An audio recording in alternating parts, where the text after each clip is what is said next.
नमस्कार मित्रांनो, आज आपण पाहणार आहोत 26 जानेवारी प्रजासत्ताक दिनानिमित्त अतिशय सोपे आणि सुंदर फक्त 10 ओळींचे मराठी भाषण. चला तर मग सुरू करूया.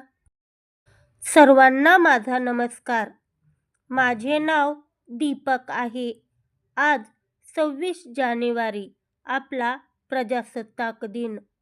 सर्वप्रथम आपल्या सर्वांना प्रजासत्ताक दिनाच्या हार्दिक शुभेच्छा.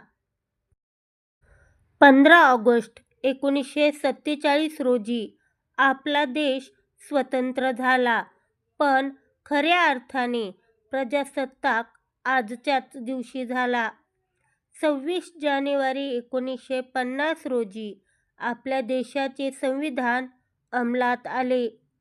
हे जगातील सर्वात मोठे लिखित संविधान असून ते डॉक्टर बाबासाहेब आंबेडकर यांनी लिहिले आहे. संविधानामुळे आपल्याला समान हक्क व कर्तव्ये मिळाली आहेत. हा दिवस आपल्याला आपल्या थोर क्रांतिकारकांच्या बलिदानाची आठवण करून देतो. आज आपण सर्वजण मिळून प्रतिज्ञा करूया की आपल्या देशाचे एक जबाबदार नागरिक बनू. भारत माता की जय. जय हिंद, जय महाराष्ट्र. धन्यवाद.